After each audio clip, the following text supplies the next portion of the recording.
विश्वं दर्पणदृश्यमाननगरी तुल्यन्निजान्तर्गतं पश्यन्नात्मनि मायया बहिरिवोद्भूतं यथा निद्रया यस्साक्षात् कुरुते प्रबोधसमये स्वात्मानमेवाद्वयं तस्मै श्रीगुरुमूर्तये नमः इदं श्रीदक्षिणामूर्तये बीजस्यान्तरिवाङ्कुरो जगदिदं प्राङ्निर्विकल्पं पुनः मायाकल्पितदेशकालकलना वैचित्रचित्रीकृतं मायावीव विजृम्भयत्यपि महायोगी वयस्वेच्छया तस्मै श्रीगुरुमूर्तये नमः इदं श्रीदक्षिणामूर्तये तस्मै श्रीगुरुमूर्तये नमः इदं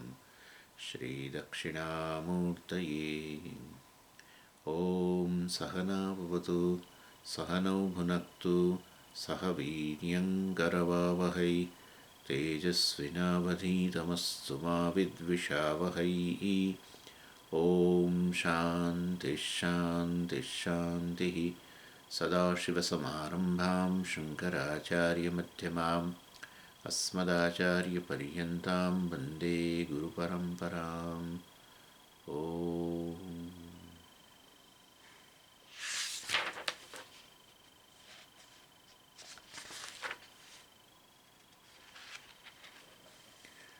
इठ्ठोतेरमो श्लोक सत्त्ववृत्तौ चित्सुखैक्यं तद्वृत्ते निर्मलस्त्वतः रजोवृत्तेस्तु मालिन्यात् સુખાંશોત્ર તિરસ્કૃત. એટલે પ્રશ્ન આપણે ચર્ચા કરતા હતા. ચૈતન્યવત સુખમ ચાસ્ય સ્વભાવશ્ચેત ચિદાત્મનઃ 73મા શ્લોકમાં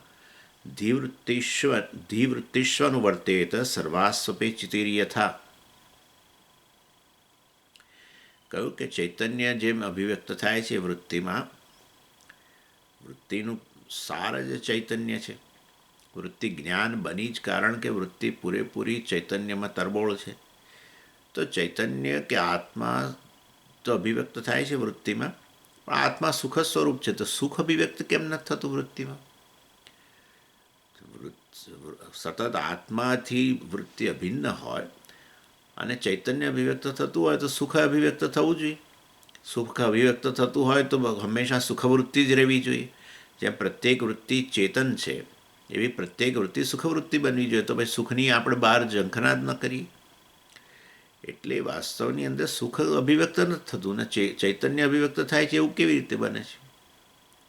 કદાચ આત્મા સુખ સ્વરૂપ જ નહીં હોય. ચેતન તો જાણે સમજી જઈએ, પણ સુખ સ્વરૂપ નહીં હોય, નહીં તો સુખે અભિવ્યક્ત થવું જોઈએ. એટલે એના ઉત્તરમાં કહ્યું હતું 74મા શ્લોકમાં મૈવમુષ્ણ પ્રકાશાત્મા દીપસ્તસ્ય પ્રભાગૃહે વ્યાપનોતિ નોષ્ણતા તદ્વત ચિતેરેવાનુવર્તનમ. કહ્યું કે વસ્તુ આ કંઈ વિરોધ આમાં અનુભવ વિરોધી વસ્તુ નથી. એટલે જેમ દીપક હોય છે, દીવો હોય છે, એની રોશની જે આખા રૂમમાં ફેલાઈ જાય છે, પરંતુ ગરમી એનું સ્વરૂપ જ છે, ઉષ્ણતા, પણ એ આખા રૂમમાં ફેલાતી નથી. એવી ને એવી રીતે ચૈતન્યની આ બુદ્ધિવૃત્તિઓમાં ઉપલબ્ધિ થાય છે, પણ સુખની ઉપલબ્ધિ નથી થતી, આનંદની ઉપલબ્ધિ નથી થતી. બંને ભલેને એનું સ્વરૂપ રહ્યું. અને વસ્તુને વધુ સ્પષ્ટ કરવા માટે કહ્યું ગંધરૂપ રસસ્પર્શેષ્વપી સત્સુ યથા પૃથક એકાક્ષેણૈક એવાર્થ ગૃહ્યતે નેતરસ્તથા. જેવી રીતે એક જ વસ્તુ માં રૂપ રસ ગંધ વગેરે, જેમ કે લંગડો કેરી બધું જ છે. લંગડો કેરી કે આપણી હાફૂસ કેરી જે હોય તે. કોઈ કેરીનું ઉદાહરણ મેં આપ્યું હતું તમને. ફૂલનું ઉદાહરણ લઈ શકો, પણ કેરીનું ઉદાહરણ લઈએ દાખલા તરીકે, કારણ કે પેલું ફૂલમાં પાછો સ્વાદનો પ્રશ્ન આવશે. કેરી જે છે એની અંદર એનું રૂપ છે પીળો રંગ વગેરે, એનો સ્પર્શ છે કોમળ સ્પર્શ. હવે તો થોડી ઢીલી પડી, પાકી કેરી છે એટલે.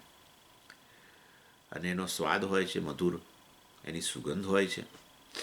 એટલે આ રીતે શબ્દ અને એનો એક શબ્દ એનો એક તમે એને ટકોરો મારો તો એનો ધ્વનિય હોય. એટલે શબ્દ સ્પર્શ રૂપ રસ ગંધ બધું પાંચે પાંચ છે એની અંદર, એક જ કેરીની અંદર. પરંતુ એકાક્ષણિક એક અક્ષેણ એક એવ અર્થ ગૃહ્યતે નેતરસ્તથા. અક્ષેણ, અક્ષ એટલે અહીં ઇન્દ્રિય, એક ઇન્દ્રિયથી એક ગુણનું જ ગ્રહણ થાય છે. ભલે ને બધું એ કેરીમાં જ રહેલું હોય, પાંચે પાંચ છે, પરંતુ ગંધ છે એ નાસિકાથી જ ગ્રહણ થાય, અને એટલે અને રૂપ જે છે એ આંખથી ગ્રહણ થાય. એટલે વાસ્તવની અંદર આ બધું એકમાં જ રહેલું હોવા છતાંય જે તે ઇન્દ્રિયો દ્વારા ઇન્દ્રિય વૃત્તિ ઉત્પન્ન થાય, એના દ્વારા એક એક વસ્તુનું ગ્રહણ થાય. એવી રીતે વાસ્તવમાં એક પ્રકારની વૃત્તિ જે છે, એક બધી સામાન્ય વૃત્તિ દ્વારા ભલે ને ચૈતન્ય અભિવ્યક્ત થતું, પરંતુ વિશેષ વૃત્તિ દ્વારા આનંદ પણ અભિવ્યક્ત થાય. એ વિશેષ વૃત્તિ ઉત્પન્ન ન થાય તો આનંદ અભિવ્યક્ત ન થાય. પછી શંકા કરી કે ભાઈ દૃષ્ટાંતમાં તો આ ગુણ પરસ્પર વિભિન્ન છે, જ્યારે દાષ્ટાંતમાં એવું નથી. દૃષ્ટાંતમાં એટલે શું? એટલે વસ્તુ 76મા શ્લોકમાં કહી, ચિદાનંદો નૈવ ભિન્ન ગંધાદ્યાસ્તુ વિલક્ષણ ઇતિ ચેત તદ ભેદોપી સાક્ષિણ્યન્યત્ર કા વાવદ. એટલે કહ્યું કે ચેતન અને આનંદ કે ભિન્ન વસ્તુઓ થોડી છે. આ ભિન્ન હોય તો આત્માની અખંડતા અદ્વિતીયતા રહે જ નહીં. એટલે ચેતન અને આનંદ અલગ વસ્તુઓ છે જ નહીં. માટે ચેતન પ્રગટ થાય ને આનંદ પ્રગટ ન થાય, આવું તો કે હોતું હશે. તો જ્યારે દૃષ્ટાંત જે છે એમાં તો બધું ભિન્ન છે. શબ્દ ભિન્ન છે, સ્પર્શ ભિન્ન છે. કેરીનો સ્વાદ અને સ્પર્શ એક વસ્તુ છે? ના. કેરીનો સ્વાદ એ મધુરતા એ એક વસ્તુ છે, અને એનું રૂપ બીજી વસ્તુ છે. એનો સ્પર્શ, મુલાયમ સ્પર્શ, કોમળ સ્પર્શ હવે થયો, ઢીલી થઈ, એ ત્રીજી વસ્તુ છે. આ બધું ભિન્ન ભિન્ન છે. જ્યારે અહીંયા તો આત્મા જ જે આનંદ છે એ જ ચૈતન્ય છે, અને માટે એ એક વૃત્તિમાં આ પ્રગટ થાય ને બીજી વૃત્તિ બીજું પ્રગટ થાય, એવું ના હોઈ શકે. ભલે પહેલામાં કેરીમાં બરાબર છે, ઇન્દ્રિય વૃત્તિ બદલાય, ચાક્ષુષ વૃત્તિ હોય તો રૂપ પ્રગટ થાય, શબ્દ વૃત્તિ હોય તો એનો એનો એનો એનો અવાજ, શબ્દ, એનો ધ્વનિ પ્રગટ થાય, અને તમે સ્વાદ વૃત્તિ હોય તો એનો સ્વાદ પ્રગટ, મધુરતા પ્રગટ થાય. એ બરાબર છે, પણ અહીંયા તો એવું છે નહીં. એક જ સાક્ષી જે ચૈતન્ય છે એ આનંદ છે, અને માટે વાસ્તવની અંદર એવું ન કહી શકાય. એથી ચેત, તમે જો આવું કહેતા હોય તો તદ અભેદોપી, તદ અભેદ હૈ, એટલે વાસ્તવમાં તો એ જે કંઈ વાસ્તવમાં એક જ કેરી છે, એ એક કેરીમાં તમે શબ્દ, સ્પર્શ, રૂપ, રસ, ગંધ તમે છૂટા ના પાડી શકો, કદી ના પાડી શકો. કેરીના રસનું એક ટીપું હોય તો એ એક ટીપાની અંદર સ્વાદે હોય ને એમાં સુગંધે હોય, અને એનો સ્પર્શે હોય, બધું હોય, અને એનો પીળો રંગ જે છે એ પણ પ્રગટ થાય, રૂપ પણ હોય, બધું પ્રગટ થાય. તમે એવું છૂટું ના પાડી શકો. એનો રંગ સમજી છે ને, એનો રંગ રહી ગયો ત્યાં કેરીની અંદર.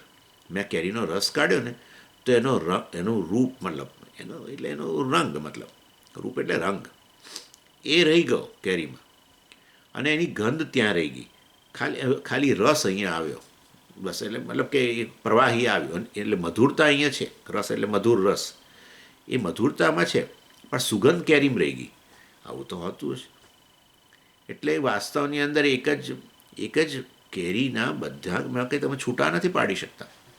અને માટે જે કંઈ ભેદ પડે છે એ તો ઉપાધિ થકી જ છે, ઔપાધિક ભેદ છે, વૃત્તિઓ થકી જ છે. શબ્દવૃત્તિ દ્વારા શબ્દ, વાસ્તવમાં એક જ કેરીમાં બધું છે, એમાં છૂટું ના પાડી શકાય.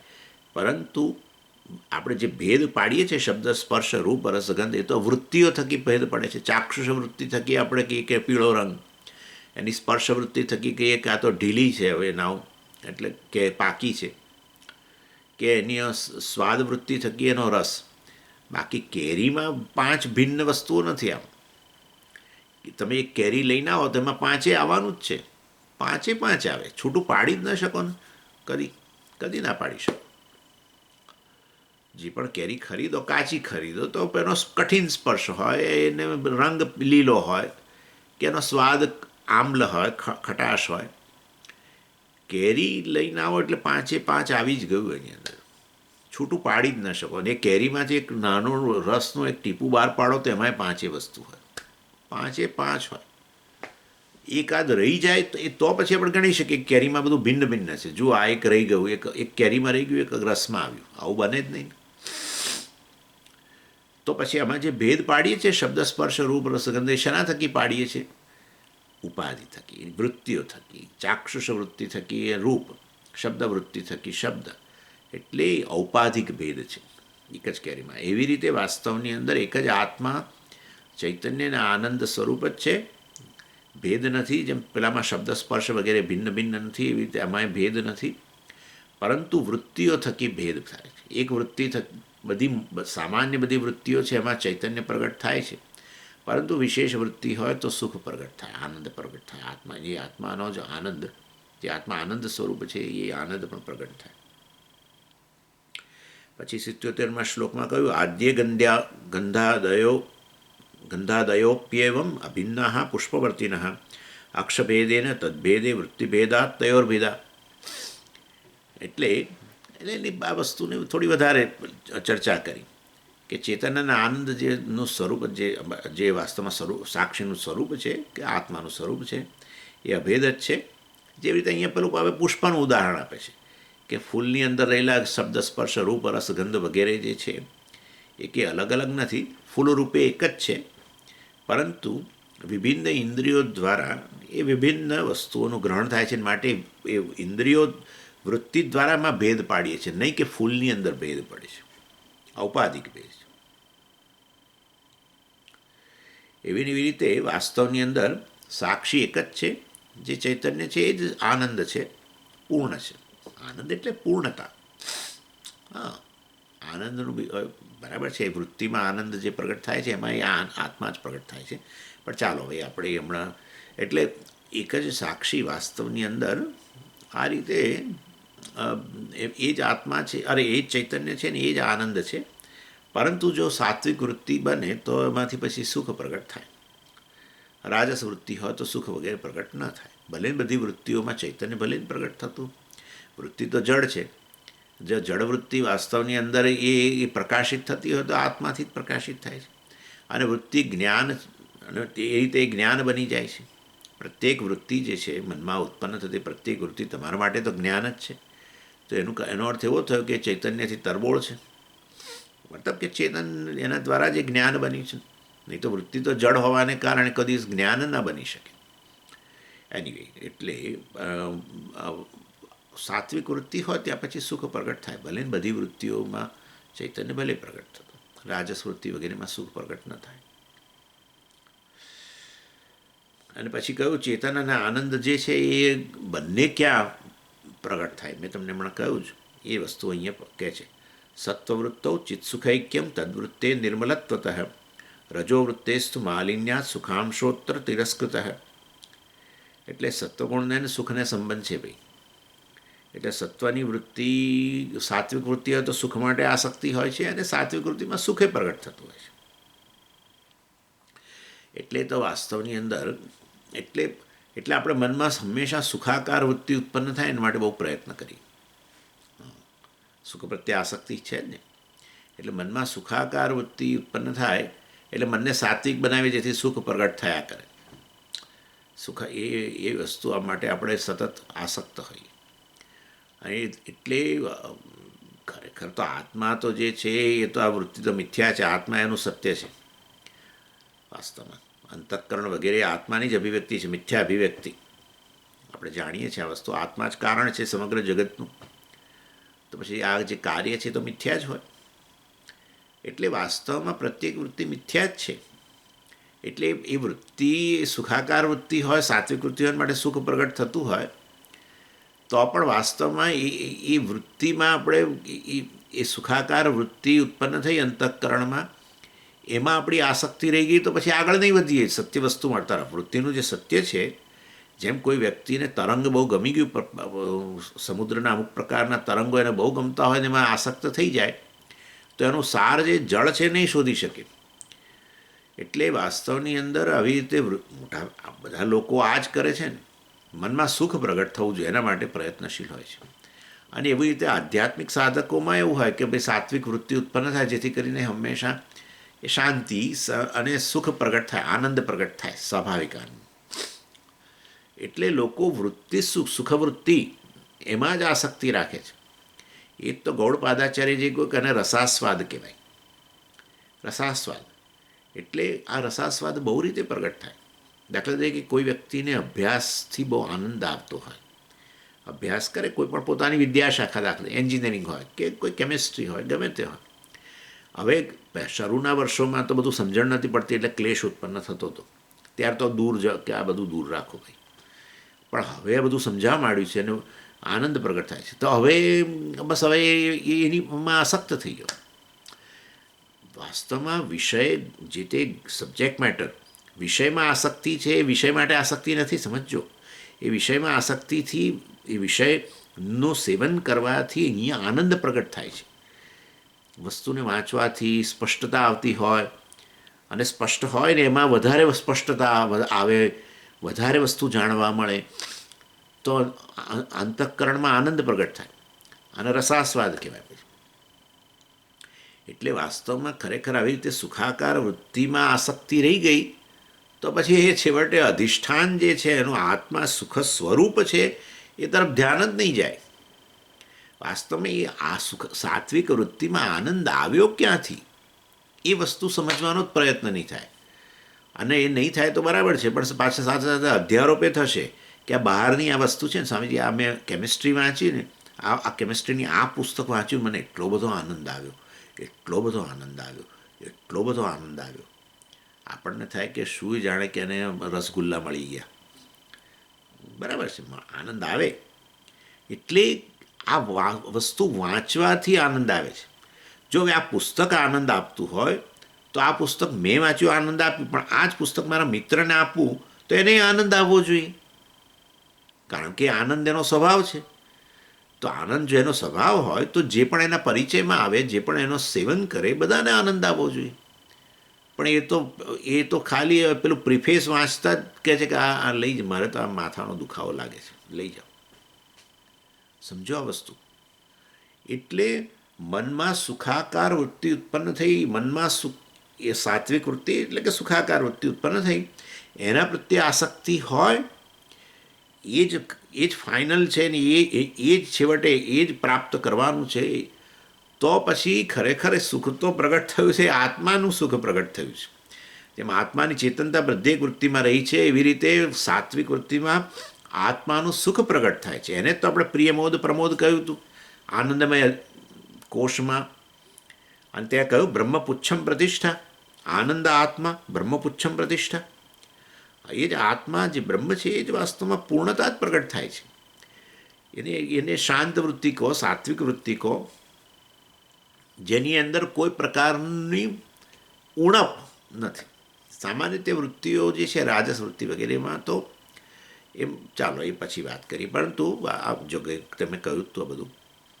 એટલે આ સાત્વિક વૃત્તિમાં પ્રગટ થાય છે, પ્રતિબિંબિત થાય છે, એ તો આત્મા છે. બહાર કોઈ વિષયમાંથી આનંદ નથી આવતો. બહાર વિષયમાંથી આનંદ આવતો હોય તો એ વસ્તુ, એ વિષય પછી બધાને આનંદ આપવો જોઈએ, અને એ વિષય તમને પણ સતત આનંદ આપવું જોઈએ. પણ એ શક્ય નથી, એવું બનતું નથી, કદી નથી બનતું. જે વસ્તુ અત્યારે આનંદ આપે છે એ વસ્તુ કાલે ફેંકી દઈએ છીએ, પણ અથવા ફેંકી ના દઈએ તો પડી હોય અહીંયા સામે, કશું થતું નથી આપણને. આવું તો આપણા ઘરની અંદર જોજો બધું કેટલું હશે. જ્યારે લઈ આવ્યા હશો ને, જ્યારે વસ્તુને ખરીદીને લઈ આવ્યા છો, ત્યારે તો જાણે એવું મનમાં ક્રેવિંગ હતું કે હા શું જાણે એ મળી જાય ને બસ આમ જીવન ધન્ય થઈ જશે. અને આવું તો બધું કેટલું ભેગું કર્યું છે આપણે. હવે કશો આનંદ નથી આવતો, કોઈ લઈ જાય તો એ ચિંતા નથી, ને પડી રહે ને સડી જાય તો એ ચિંતા નથી આપણને. હા, આપણી નજર હવે બીજે છે. આવું છે. જો વસ્તુ આનંદ આપતી હોય તો તમને હંમેશા આનંદ આપે. જો અગ્નિ ઉષ્ણતા આપતું હોય તો હંમેશ માટે આપે.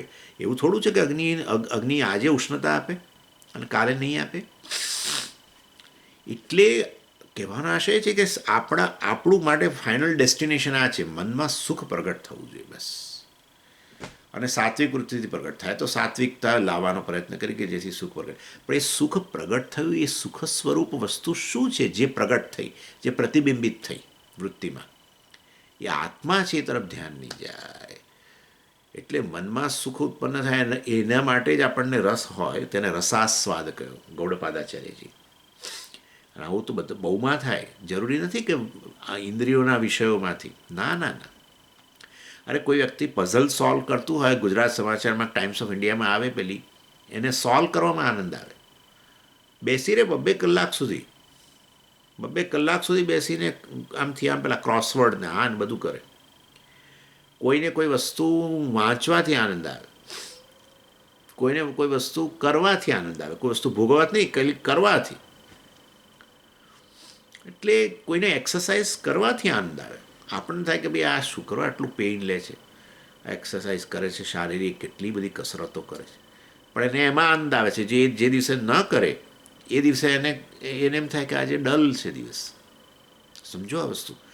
એટલે આ બધામાં છેવટે અહીંયા આનંદ પ્રગટ થાય એના માટે છે.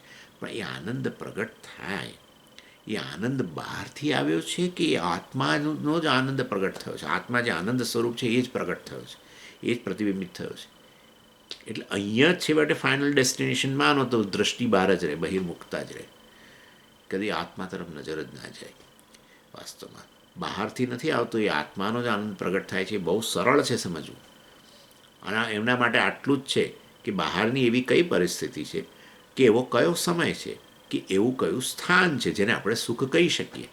એવું કોઈ બતાવી આપે તો પછી આ ભણવાની જરૂર નથી. ખરેખર કશું ભણવું જ ન જોઈએ, એ વસ્તુ ખરીદી લેવી જોઈએ અને એને આપણે સાતત્યને આપણે આપણી પાસે રાખવાની આખી જિંદગી, અને સુખ સુખ સુખ થયા કરે. જેમ અગ્નિને સતત સાથે રાખો તો ઉષ્ણતા જેમ લાગ્યા કરે, એવી રીતે એવું કોઈ સ્થાન હોય તો આપણે બધા ચાલો એ સ્થાનમાં જતા રહીએ, બધા મકાન બનાવીને ત્યાં રહીએ. એક સ્થાન બતાવો મને. જે લોકો જ્યાં જાય છે ત્યાંથી ઘરે આવીને ત્યારે જ આનંદ થાય છે પાછો. જ્યાં નીકળે ઘરની બહાર અઠવાડિયા માટે ફલાણી જગ્યાએ જાય, બીચ પર ફરે, ફલાણામાં કેરાલાનો શું પેલું કેરાલાના પેલે ઠેકાડીને ફલાણી ઢીકણી બધે ફરે. પછી બસ અઠવાડિયું થયું નથી ને બેચેની થાય, ઘેર જઈ ઘરે આવે ને તાળું ખોલે ને અંદર આવે ને ઘરમાં આહા જાણે શું, જાણે કે સ્વર્ગમાં આવ્યા. એટલે પણ અહીંયાથી તો બહાર નીકળીને ત્યાં ગયા હતા, હવે ત્યાંથી નીકળીને અહીંયા આવ્યા ત્યારે હવે અહીંયા અંદર આવ્યો. આનું નામ માયા. આટલું સામાન્ય વિચાર નથી કરતા આપણે. એટલે કોઈ એવું સ્થાન નથી, એક સ્થાન. સ્વામીજી પણ બીચ તો ખરો છે, બીચ તો બહુ જ આનંદ આપે. પૂછો જેના જે વ્યક્તિએ એ ત્યાં દરિયા કિનારે ગયું હોય અને દોડવા માટે, અને પછી પેલું સુનામી આવેલું અને એમાં ગળી ગયા. ચેન્નાઈમાં જ બન્યું ને, ચેન્નાઈમાં જ રવિવારનો જ દિવસ હતો અને સવારે લોકો દોડતા હતા ત્યાં એના એ બીચ પર એની અંદર, અને ખબર જ ન પડી, ગળાઈ ગયા. એમની કારો ઊંધી થઈ ગઈ, એની બધી કારો. ઇન શોર્ટ, હવે આવી વ્યક્તિનું સંબંધી કોઈ હોય, પતિ પત્ની હોય જે ઘરે રહ્યું હોય, એને તમે પૂછો કે બીચ પર ચલો, એના માટે તો બીચનું નામ માત્રથી એને દુઃખ ઉત્પન્ન થશે. કઈ વસ્તુ જગતમાં છે જે તમને, કયો સમય છે કે જેને તમે સુખ કહી શકો? બતાવો, એક સમય એવો બતાવો. સમજી, સવારે બહુ આનંદ હોય છે, સારું. હવે બહુ પ્રમાણિકપણે કહેજો, 365 દિવસની અંદર રોજ સવાર પડે છે, બધા જ દિવસો આનંદ હોય છે. જરા કલ્પના કરજો. કોઈ છે નહીં, આ બધું પ્રોજેક્શન છે. એટલે મનમાં સુખ ઉત્પન્ન થયું એના માટે વાસ્તવમાં બધા નિમિત્ત બને છે, અને એમાં બીજું કશું થતું નથી, બીજું કશું જ થતું નથી. આપણી જે તે વિષયની ઉણપ જે છે, જે વિષયની પેલી ઈચ્છા હોય છે એની નિવૃત્તિ થઈ જતી હોય છે. બસ આટલું છે. હા, જે આપણને એમ કે મેં ઈચ્છા કરી હતી, એ વિષય મળ્યો અને મને આનંદ થયો, માટે વિષયે આનંદ આપ્યો. ના ના ના, ઈચ્છા નિવૃત્તિ થઈ એટલે ઈચ્છા એટલે પેલી ઉણપ, એ ઉણપમાંથી આપણે નિવૃત્તિ થઈ અને એને કારણે આત્મા પૂર્ણ, જે આત્મા પૂર્ણ સ્વરૂપ છે, પૂર્ણતા છે, એ પ્રગટ થઈ વૃત્તિમાં.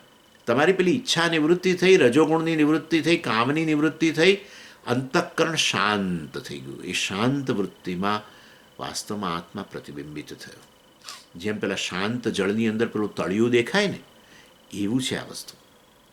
એટલે જેને સુખાકાર વૃત્તિ ઉત્પન્ન કરવાનું જ જીવનનું ધ્યેય છે, એને માટે એક સાધના પણ કરે. કેટલીક વાર સાધનાઓ કરવાથી પણ આનંદ આવે, પૂજા કરવાથી આનંદ આવે, જપ કરવાથી આનંદ આવે, ફલાણું કરવાથી આનંદ આવે, અને એ માને કે બસ આ જપે આનંદ આપ્યો, ફલાણે આનંદ આપ્યો. કોઈ પણ જગ્યાએ આનંદનો એક જ સોર્સ છે. જેમ ચૈતન્યનો એક સોર્સ છે, એવી રીતે આનંદનો પણ એક જ સોર્સ છે, અને એ છે આત્મા કે સાક્ષી. એટલે રસાસ્વાદ કહ્યું. રસાસ્વાદ એટલે આ અંતઃકરણની આવી શાંત વૃત્તિ, સાત્વિક વૃત્તિ બનાવવા માટેનો પ્રયત્ન કરે, જેથી પેલું સુખ પ્રગટ થાય. અને એ એમ માને છે કે શાંત વૃત્તિ સુખાકાર વૃત્તિ છે, અને એ પોતે જ સુખ ઉત્પન્ન કરે છે. એવું કશું છે જ નહીં. વૃત્તિ તો જડ છે. જડ વસ્તુને સુખ સાથે શું સંબંધ હોય? તમે કહો. જડ વસ્તુને કોઈ સુખ સાથે સંબંધ ના હોય. સુખને કંઈક ચૈતન્ય સાથે, ચેતનતા સાથે સંબંધ છે. હા, સુખને સંબંધ ચેતનતા સાથે છે. આ મોબાઈલને સુખ સાથે શું સંબંધ છે? કોઈ સંબંધ નથી. એટલે વાસ્તવની અંદર સત્વવૃત્તૌ ચિત્ત સુખૈક્યમ તદ્વૃત્તે નિર્મલત્વત. ચિત્ત સુખૈક્યમ, ચેતનતા અને ચૈતન્ય અને સુખ બંને ઐક્યમ, બંને પ્રગટ થાય છે. ક્યાં? સત્વવૃત્તૌ, સાત્વિક વૃત્તિમાં. પણ એવું કેમ? તદ્વૃત્તે નિર્મલત્વત, કારણ કે નિર્મળ છે. હા, નિર્મળ છે એટલે શું? મલિનતા નથી. મલિનતા નથી એટલે શું? પાપ પ્રગટ નથી થતું. That's it. પાપ પ્રગટ. આનંદ પ્રગટ થયો વૃત્તિમાં, તો એનો અર્થ એવો થયો, અને એને કારણે તમને આનંદનો અનુભવ થયો, વૃત્તિમાં પ્રગટ થયો એટલે. તો પછી વાસ્તવમાં એ સુખનો અનુભવ થયો તમને. એ સુખનો અનુભવ થયો તો પછી શું હોવું જોઈએ? પાપ પ્રગટ નથી થયું. પાપ પ્રગટ થાય તો શું થાય? પાપ એટલે જ મલિનતા. પાપ પ્રગટ થાય તો સાત્વિક વૃત્તિને બદલે રજો વૃત્તિ આવે. હા, અને વાસ્તવની અંદર પછી પાપને કારણે દુઃખનો વગેરેનો અનુભવ થાય. એટલે સત્વગુણની વૃત્તિ બને ત્યારે પાપ ફળદાયક નથી હોતું. એટલે સ્વામીજી, પાપ પ્રગટ ના થાય તેનો અર્થ કે મારા બધા પાપ ખતમ થઈ ગયા છે, એવું નથી હોતું. એ તો અમુક વખતે સાત્વિક વૃત્તિ બને છે કે એ તો આપણે હંમેશા ક્યાં બને છે, એટલે વલખા માર્યા કરીએ છીએ. એટલે મનમાં સુખ પ્રગટ થાય એના માટે વલખા મારીએ છીએ. સાત્વિક વૃત્તિ પ્રગટ થાય, સાત્વિક વૃત્તિને સુખ જોડે જાય, એટલે સાત્વિક વૃત્તિ પ્રગટ થાય એના માટે વલખા મારીએ છીએ. પરંતુ એ જ બતાવે છે કે હંમેશા નથી હોતું. એટલે પાપ પણ પ્રગટ થતું જ હોય છે. એટલે સાત્વિક વૃત્તિ પ્રગટ થઈ માટે સુખ ઉત્પન્ન થયું માટે પાપ ખતમ થઈ ગયા છે એવું નથી. અને પાપ દુઃખ, પાપ ખોટી વસ્તુ એ નથી. દુઃખ, પાપ એટલે કે દુઃખ ખોટી વસ્તુ નથી. દુઃખ જરૂરી વસ્તુ છે, બધી રીતે જરૂરી છે. તમે કહેશો કેવી રીતે જરૂરી છે? શરીરમાં દુઃખ પ્રગટ થાય છે ને, ત્યારે જ તમે ડૉક્ટર પાસે જાઓ છો કે આ ફલાણી જગ્યાએ દુખે છે. એમાંથી તો લોકોને ખબર પડે છે કે આ કંઈક આ તો નીકળે અંદરથી કશું, અને ચેતી ગયા, ચાલો બચી જઈએ.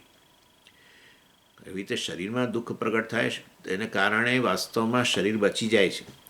શરીરને ઠંડી વગેરે લાગે એને કારણે દુઃખ ઉત્પન્ન થાય તો સારું છે ને, તમે ઓઢો, કંઈક તમારી જાત, તમારા શરીરને વોર્મ બનાવો, નહીં તો મુશ્કેલી ઉત્પન્ન થાય આ ઠંડીને કારણે. લોકો ઠંડીમાં બિચારાઓની પાસે વ્યવસ્થા નથી હોતી, કેટલાય ગરીબ લોકો તો મરણ પામે છે. એટલે સમજવાનું છે કે દુઃખ ખોટી વસ્તુ નથી. ભૂખ નામની ભૂખ દુઃખ ઉત્પન્ન કરે છે, હા, પણ સારી જ વસ્તુ છે ને. લોકો એ દુઃખ પ્રગટ કરવા માટે કેટલી માથાકૂટ કરે છે. ભૂખ નથી લાગતી એનું દુઃખ હોય છે. ભૂખ લાગે એકચ્યુઅલી તો દુઃખ હોવું જોઈએ, કારણ ભૂખનું દુઃખ હોવું જોઈએ, પણ ભૂખ લાગે એ દુઃખ પ્રગટ થાય એવું ઈચ્છીએ છીએ આપણે, સમજો. અને એમાંય કંઈક આવું સરસ ભોજન કંઈક બનાવવાનું હોય આજે, અને આપણને ભૂખે લાગે, ત્યારે તો ભૂખનો આનંદ હોય છે એકચ્યુઅલી.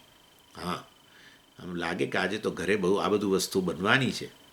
એટલે આમ તો સામાન્ય રીતે આપણને 12 વાગે ભૂખ નથી લાગતી, પણ આજે સંભાવ એટલે બધું યાદ કરો ને, આ બધું માનસિક કેવું વસ્તુ હોય છે કે આજે તો રસપુરી બનવાના છે ને, આમ છે ને તેમ છે ને, બધું ઢોકળા ને ફલાણું ટીકું જે હોય, અને જે પછી જે એ કલ્પના કરતાં કરતાં સવારથી જ ખબર પડી ગઈ છે આ બધું બનવાનું છે, એટલે 12 વાગ્યા પહેલાં તો તમારા પેટની અંદર ઉંદરડા દોડવા મળે છે.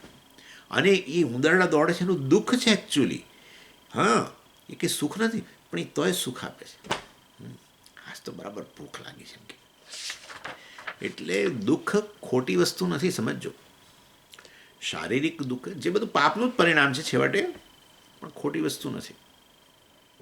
ચાલો, આ તો એમ સાઈડમાં આની જે વાત કરી. એટલે સુખ તો મારું પ્રતિબિંબ છે. આ અંતઃકરણમાં સુખ પ્રગટ થાય છે, અને એ તો મારું કેવળ પ્રતિબિંબ છે. હું વાસ્તવમાં બિંબ છું. એટલે આવી વિશેષ વૃત્તિમાં આનંદ પ્રગટ થતો હોય છે. ચૈતન્ય સામાન્ય રીતે બધા વૃત્તિમાં પ્રગટ થાય છે, પરંતુ આનંદ આવી વિશેષ વૃત્તિમાં પ્રગટ થાય છે.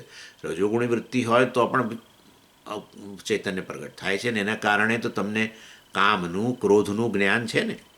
રજોગુણનું કાર્ય બધું બરાબર છે. કામ હોય, ક્રોધ હોય, તો એ કામનું જ્ઞાન છે તમને, કે મનમાં કામ ઉત્પન્ન થયો, મનમાં મતલબ ઈચ્છા ઉત્પન્ન થઈ જે તે વસ્તુને ભોગવવાની, કે મનમાં ક્રોધ ઉત્પન્ન થયો, મનમાં ઈર્ષા ઉત્પન્ન થઈ, આ બધી ખબર પડે છે ને. મતલબ એ પ્રત્યેક જ્ઞાન બની ગયું છે, તો પછી ચૈતન્ય હોવું જ જોઈએ પ્રવૃત્તિમાં. એટલે વાસ્તવમાં રજોવૃત્તિ હોય કે તમોગુણી વૃત્તિ, પ્રમાદ હોય, આળસ હોય, તમને ખબર છે મનમાં કે અત્યારે પ્રમાદ છે, આળસ છે, એ પણ તમને ખબર હોય છે. એટલે ચૈતન્ય તો બધી વૃત્તિમાં પ્રગટ થાય, સાત્વિક, રાજસ, તામસ. પણ આનંદ જે છે પૂર્ણતા આ રીતે કામનાની નિવૃત્તિ ન હોય તો જ પ્રગટ થાય. કામના તો રજોગુણનું કાર્ય છે, એ નિવૃત્ત થઈ ગયું, મન સાત્વિક બને છે, ત્યારે જે વાસ્તવમાં આત્મા જ જે સુખ સ્વરૂપ છે, બિંબ સ્વરૂપ છે, એ પ્રતિબિંબિત થાય છે એમ કે છે. ચાલો, એટલે વાસ્તવમાં પેલું જે દૃષ્ટાંત આપ્યું હતું કે એક ફૂલની અંદર ઇન્દ્રિય ભેદથી ભેદ પડે છે, એવી રીતે વાસ્તવમાં અહીંયા વૃત્તિ, સાત્વિક વૃત્તિ થકી આનંદ પ્રગટ થાય છે. આત્મા આનંદ જ છે ને ચૈતન્ય જ છે, એમાં ભેદ નથી. નહીં તો પછી વાસ્તવમાં અખંડ ન રહ્યો આત્મા. આનંદ અને ચૈતન્ય અલગ અલગ હોય, આત્માનું ચૈતન્ય અલગ હોય ને આનંદ અલગ હોય. જે આત્મા આનંદ સ્વરૂપ, જે આત્મા ચૈતન્ય સ્વરૂપ છે, એ જ આનંદ સ્વરૂપ છે, મતલબ પૂર્ણ છે, અનંત છે. એટલે વાસ્તવની અંદર પણ જે ભેદ છતાં કેમ આવો આનંદ પ્રગટ નથી થતો, એ તો વૃત્તિના ભેદથી. એ રીતે જેમ એક જ ફૂલની અંદર શબ્દ, સ્પર્શ, રૂપ, રસગંધ બધું છે જ, છૂટું ન પાડી શકો, પરંતુ ઇન્દ્રિય વૃત્તિને કારણે આપણને શબ્દ છે, સ્પર્શ છે, એવા આપણે અલગ અલગ ભેદ પાડીએ છીએ. એવી રીતે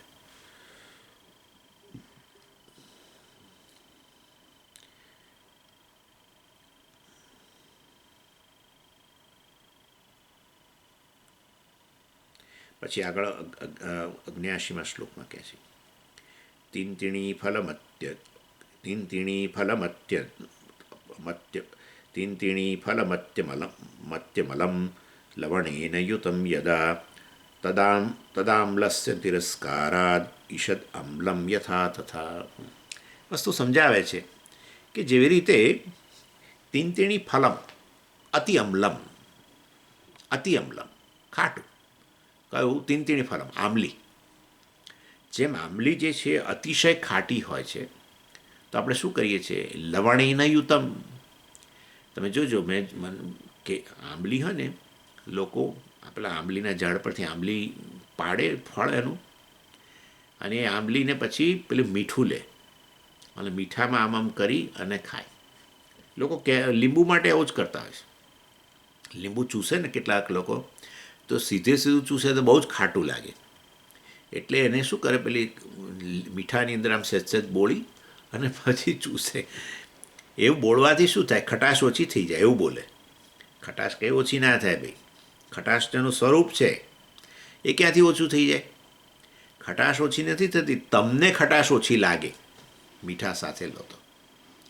એટલે આંબલી કે જે લીંબુ હોય એ અત્યંત અતિ અમ્લમ, પણ એને લવણેન યુતમ, લવણ એટલે આ સોલ્ટ, આપણું મીઠું, યુતમ એનાથી એના સાથે ગ્રહણ કરો, તદા અમ્લસ્ય તિરસ્કારાત, એટલે વાસ્તવની અંદર ત્યારે પછી ઈષદ અમ્લમ યથા તથા, એટલે વાસ્તવની અંદર એની સ્વાભાવિક ખટાશ જે છે એ તિરસ્કાર એટલે એ છુપાઈ ગઈ, ઓછી થઈ ગઈ એમ માનો. અને પછી ઈષદ અમ્લમ યથા, એટલે લાગે ખટાશ લાગે પરંતુ હલકી ખટાશ લાગે. એટલે તિરસ્કાર એટલે જાણે ઢંકાઈ ગઈ. એટલે તદા અમ્લસ્ય તિરસ્કાર એટલે એનો જે આટલી અતિશય ખટાશ હતી એ જાણે ઢંકાઈ ગઈ, એનું આ સ્વરૂપ જાણે કે ઢંકાઈ ગયું અને આછી ખટાશ તમને લાગે. એવી રીતે સાત્વિક વૃત્તિમાં તો આનંદ પ્રગટ થયો, પ્રિય, મોદ, પ્રમોદ બધું, પણ રજોવૃત્તિમાં પણ પ્રગટ થાય છે. તમે અમને કહો છો કે રજોવૃત્તિમાં ચૈતન્ય જ પ્રગટ થાય છે અને પેલો આનંદ પ્રગટ નથી થતો, પણ અમે કહીએ છીએ કે રજોવૃત્તિમાં પ્રગટ થાય છે પણ છુપાયેલો રહે છે. જેવી રીતે આંબલીની ખટાશ, સ્વાભાવિક ખટાશ, એનો સ્વભાવ જેમ છુપાઈ જાય છે આ પેલા લવણને લીધે અને હલકી ખટાશ પ્રતીત થાય છે, એવી રીતે રજોવૃત્તિમાં પણ એ આનંદ છુપાયેલો રહે છે અને હલકો પ્રગટ થાય છે. કેવી રીતે હલકો પ્રગટ થાય છે એ જોઈએ. એટલે રજોગુણની વૃત્તિમાં આનંદનું ભાન આપણને રહેતું નથી એટલું.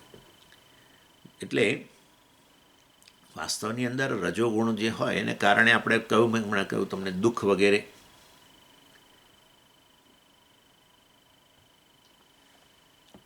આ દુઃખ વગેરે જે છે રજોગુણને કારણે, એ દુઃખમાં મેં તમને કહ્યું સુખ.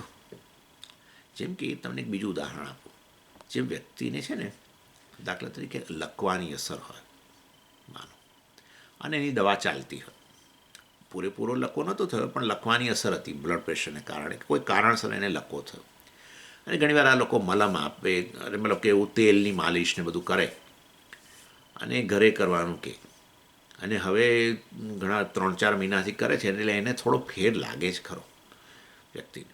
એટલે હવે જે એની ટ્રીટમેન્ટ કરતું હોય એ ડૉક્ટર કે વૈદ્ય જે હોય તે, એ હાથમાં એક પેલી હથોડી જેવું લે અને હથોડીથી એને પગમાં મારે, આમ આમ કરીને, અને મારે અને કશી ખબર ના પડે તો પેલાને દુઃખ થાય અંદર. વિચારો, એને મારે છે ને એને ખબર નથી પડતી, તેને દુઃખ થાય છે, અને મારે અને જ્યાં પેલું આ દુઃખ થતું હોય ને ત્યારે એના અંદર આનંદ થાય છે.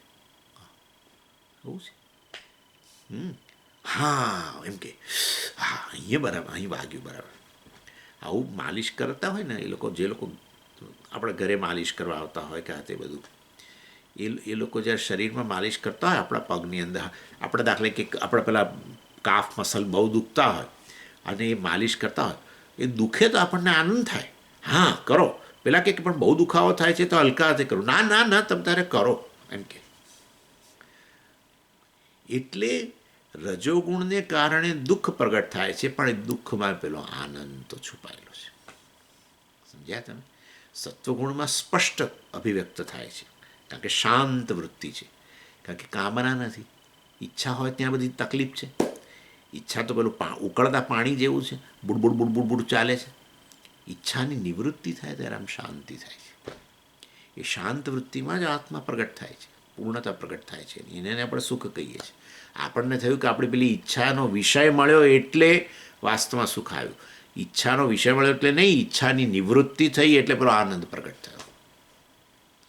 હા, એટલે વાસ્તવની અંદર આ રીતે દુઃખમાં પણ સુખ રહેલું છે. બીજું તમને ઉદાહરણ આપું. પેલું તો મેં તમને હમણાં કહ્યું જ કે ભૂખનું, તો મેં તમને કહ્યું એ ભૂખનું દુઃખ હોય જ છે.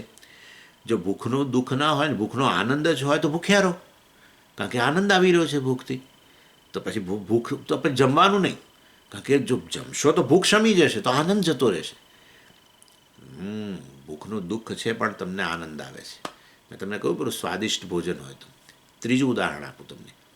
આપણા પડોશી જે છે એ સામાન્ય રીતે આપણા પડોશી આપણા વિરુદ્ધ ક્યાંક બોલી આવે છે, અને એ વ્યક્તિ કહે છે કે આ તમારા પડોશી તમારા વિશે ગમે તેમ બોલે છે, પણ આપણને થોડું એ વખતે દુઃખ થયું. પણ હવે આજે તો એવું બન્યું કે એને આપણે દિવાલ આપણી એક જ છે, અને આપણે વાસ્તવમાં એ કંઈક બોલી રહ્યા હતા, અને મેં ખાલી કાન આડા કર્યા આમ ત્યાં દિવાલ પાસે, આમ લઈ ગઈ અને જોયું તો આ મારી ટીકા જ કરતા હતા. તો આપણે કાન હટાવતા જ નથી. કેમ નથી હટાવતા? બહુ દુઃખ થાય તો પછી આપણે હટાવી લઈએ મનને, કાનને હટાવી લઈએ ત્યાંથી તરત જ, પણ એને બદલે કાન મૂકી રાખીએ છીએ. એટલે આપણી નિંદા છે ખરેખર દુઃખની વસ્તુ છે, તો પણ એમાંથી આપણને આનંદ આવે છે. અને જો વાત બદલી નાખે ને કંઈક બીજી વાત કરે, એમના છોકરાની વાત શરૂ કરે વગેરે, તો પછી આપણને કંઈક સંભાવ આપણો આનંદ જતો રહે છે. કારણ કે આપણે આપણી નિંદા થતી હતી, એ શું નિંદા થાય છે બધું આપણે જાણવું. તો આપણે પેલા ભાઈને પૂછ્યું, ભાઈ શું બોલે છે? તો મને કહો કે એવું તમને નહીં કહું, તમને બહુ તમને નહીં સારું લાગે. એટલે આપણને ક્યારની એમ બેચેની હતી કે શું બોલે છે મારા માટે. હવે આજે આપણે ખબર પડી કે એ તો આમ બોલે છે, અને આપણે કાન માંડી જ રાખીએ ત્યાં સુધી. હવે કાન માંડી રાખવો એ બતાવે છે કે કંઈક આનંદ આવી રહ્યો છે દુઃખનો વિષય, પણ એમાંથી આનંદ આવી રહ્યો છે એટલે માંડી રાખીએ છીએ. અને એ વાત બદલી નાખે તો ખરેખર દુઃખ થાય છે. પછી આપણી નિંદાને બદલે બીજું કંઈક શરૂ કરે, બીજી વાત શરૂ કરે કે આજે તુરિયાનો ભાવ આમ હતો ને એમ કરીને કોઈ બીજી વાત શરૂ કરે, તો આપણને થાય છે કે એ ક્યાં પેલું બોલતો ત્યાંથી આ કેમ હવે શરૂ કર્યું.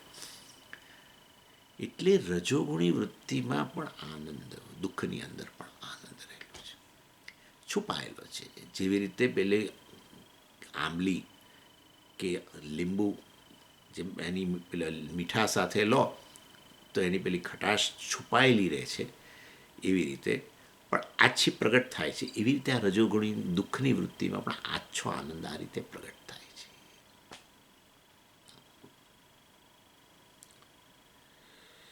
એનીવે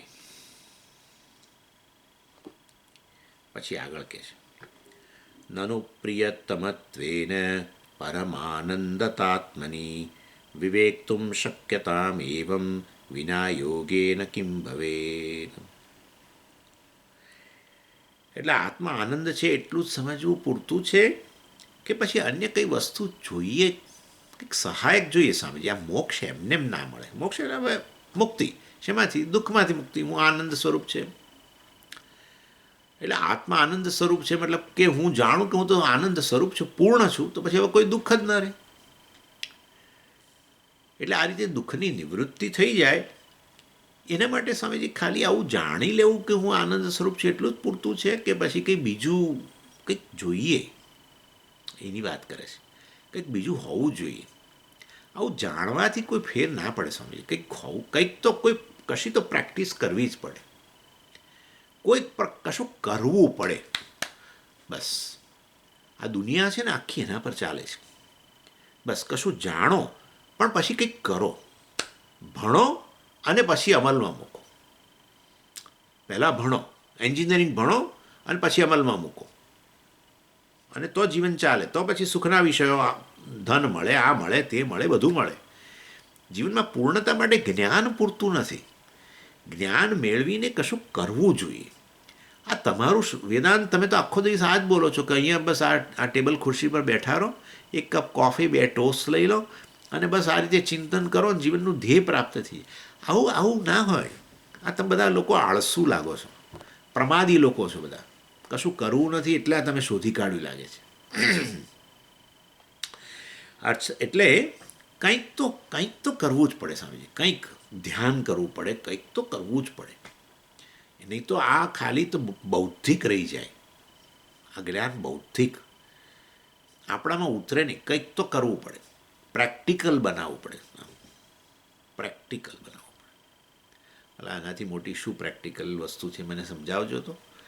પણ એનીવે, એટલે કહેવાનો આશય એવો છે પ્રેક્ટિકલ બનાવો. પ્રેક્ટિકલ બનાવો એટલે કંઈક પ્રેક્ટિસ, કંઈક તો કરવું પડે. એટલે કે છે નરુ પ્રિયતમત્વેન પરમાનંદતાત્મની વિવેક્તુમ શક્યતામ એવં વિના યોગેન કિમ ભવેત. આગળ પેલું તત્વવિવેક પ્રકરણની અંદર આપણે આત્મા પ્રિયતમ છે એને માટે જ વાસ્તવમાં માટે આ સૌથી વધુ પ્રિય છે. માટે આ આનંદ, જે વસ્તુ પ્રિય હોય આનંદ આપતી હોય, પ્રિયતમ છે તો પછી આનંદનો સ્ત્રોત હોવો જોઈએ. એ બધું વસ્તુઓ આપણે બહુ પહેલાં જોઈ ગયા વાસ્તવમાં. અને એમાં આપણે પ્રમાણ પણ, શ્રુતિ પ્રમાણથી જોયું, આપણે યુક્તિથી પણ જોયું, અનુભવની પણ આપણે વાત કરી. તો વાસ્તવમાં એટલે આ રીતે આત્માનાત્મ વિવેક કરવાથી જ, કારણ કે દુઃખનું કારણ અનાત્મમાં આત્મબુદ્ધિ કરવી આટલું જ છે. એ ડ્રોપ કરો બસ. આ જ્ઞાન રોજે રોજ પ્રાપ્ત કરો ત્યારે પેલું કશું ડ્રોપ કરો, કશું મેળવવાની વાત જ નથી અહીંયા. ઓલરેડી મળેલું જ છે. તમે પૂર્ણ છો, પૂર્ણતામાં કશું ઉમેરી જ ના શકાય. કશી વસ્તુ પૂર્ણતાની બહાર ન હોય જે તમારે મેળવવાની હોય. જો પૂર્ણતાની બહાર કોઈ વસ્તુ રહેતી હોય તો તમે પૂર્ણ નથી, અને આવનારી વસ્તુ એ પૂર્ણ નથી. અને જો આવનારી વસ્તુ એ, કારણ કે આવનારી વસ્તુ છે, મર્યાદિત જ હોય, તમે પૂર્ણ નથી, એ તમારાથી જુદી હોય તો, અને એ આવનારી વસ્તુ તમને પૂર્ણ બનાવી ન શકે કે પોતે જ અપૂર્ણ છે. આના આ તો મોટી તકલીફ થાય છે. લોકો જીવનભર આ પૂર્ણતા કે સુખ જેને કહીએ છીએ આપણે, એના માટે હજારો વસ્તુ પ્રાપ્ત કરે છે. એમને એમ છે કે આ આવી જશે ને એટલે સુખ, પૂર્ણતા થઈ જશે, જીવનમાં ધન્યતા થઈ. શબ્દો જુદા જુદા વાપરો તેથી શું, સફળતા મળી જશે, કૃતકૃત્યતા આવી જશે, આનંદ થઈ જશે, જીવન ધન્ય બની જશે, ફલાણું થશે, આમ થશે. આટલું જ છે બસ. ભલે અમે બધા અનર્થમાંથી મુક્ત થઈ જઈશું, બધી ઈચ્છાઓમાંથી મુક્ત થઈ જઈશું, પૂરેપૂરા જીવનમાં સફળ થઈ જઈશું. એક જ વસ્તુ છે, કામનાઓ કંઈ રહેશે જ નહીં, બધી કામનાઓ પૂરી થઈ જશે. જે કહેવું એ કહો.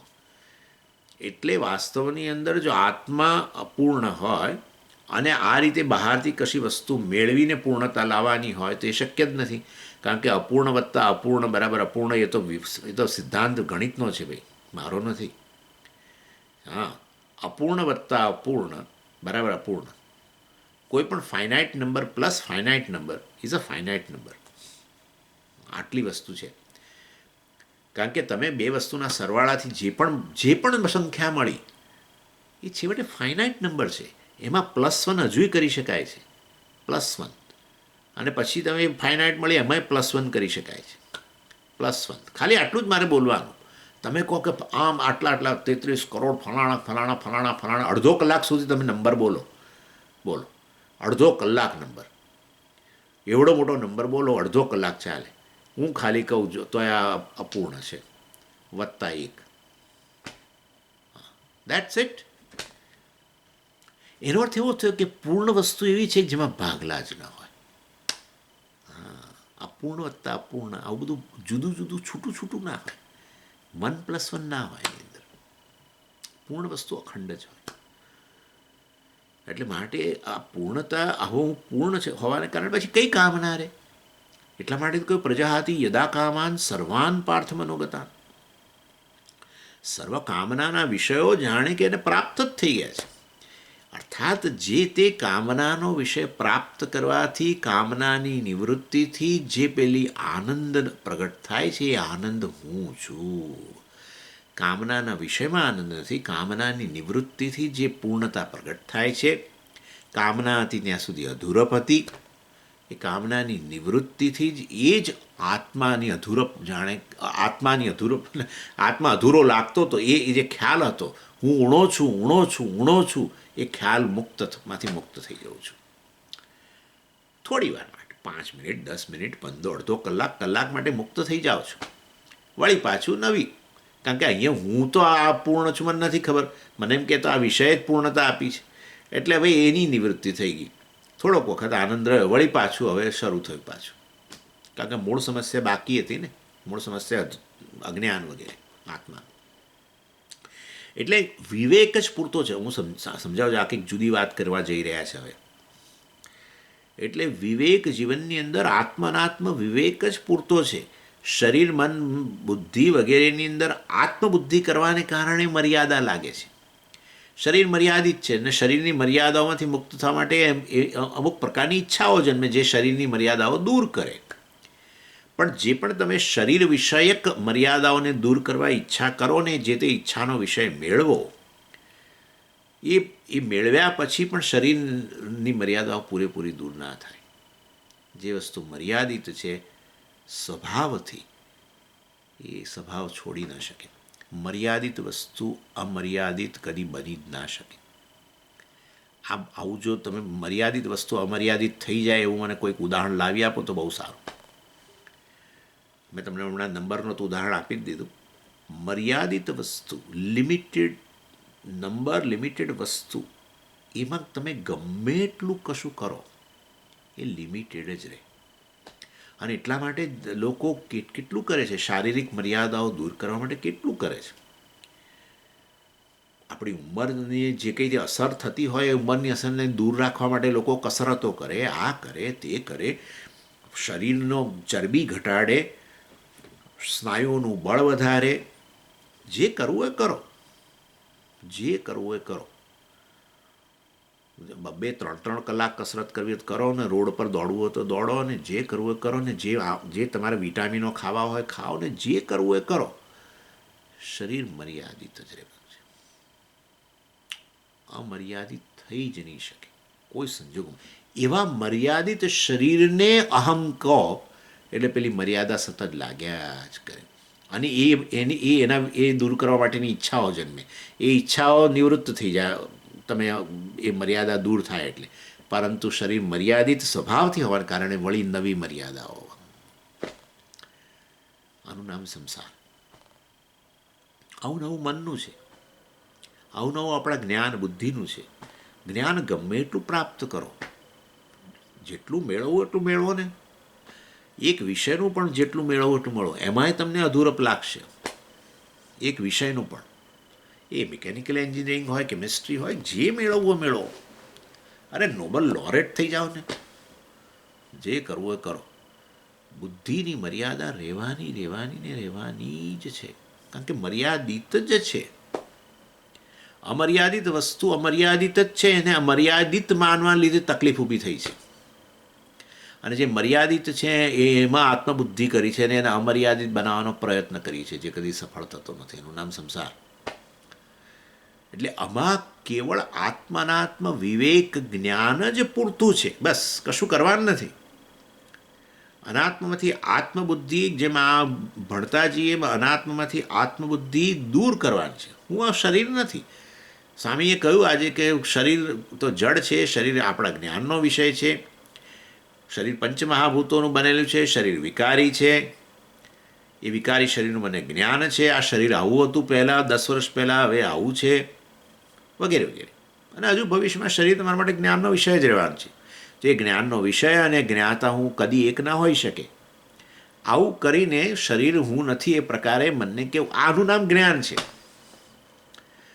હું તો શરીરનો જ્ઞાતા છું, શરીરનો સાક્ષી છું, આ પ્રકારે કેવું. ઇન શોર્ટ, વાસ્તવની અંદર આવો આત્મા પૂર્ણ જે છે એ પરમાનંદ છે. વાસ્તવમાં જે પ્રિયતમ છે, સૌથી વધુ પ્રિય છે. એટલે વિવેકતુમ શક્યતામ, એટલે વિવેકથી જ આટલું જ્ઞાન થઈ જાય તો વિના યોગે ન કિમ ભવેત. તો પછી આ યોગાભ્યાસ કરવા વગેરેની શું જરૂર છે? યોગનો અભ્યાસ કરવાની, આ યોગનો અર્થ શું છે? એના નિધિધ્યાસન વગેરેની ક્યાં જરૂર છે? અથવા પતંજલિ યોગ, અષ્ટાંગ યોગ કરીને નિર્વિકલ્પક સમાધિ, અને એમાં મેં જાણ્યું કે કોઈ વિકલ્પો નથી, મારાથી અન્ય કશું છે જ નહીં, હું જ પૂર્ણ છું.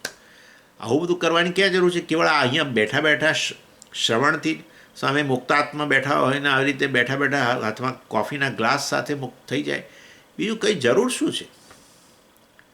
પણ સંભાવ આપણા મનને ટેવ પડી ગઈ છે. કંઈક આયાસ નહીં કરીએ ને સ્વામીજી તો ન મળે કશું. કંઈક તો કરવું તો પડે. એવી વસ્તુનો અહીંયા એ પ્રશ્ન ઉઠાવવામાં આવ્યો છે, અને એનો આપણે ચર્ચા આવતી વખતે કરીશું. ઓમ પૂર્ણમદ પૂર્ણમિદમ પૂર્ણાત પૂર્ણમુદચ્યતે પૂર્ણસ્ય પૂર્ણમાદાય પૂર્ણમેવાવશિષ્યતે. ઓમ શાંતિ શાંતિ શાંતિ. હરિ ઓમ શ્રી ગુરુભ્યો નમઃ. હરિ ઓમ.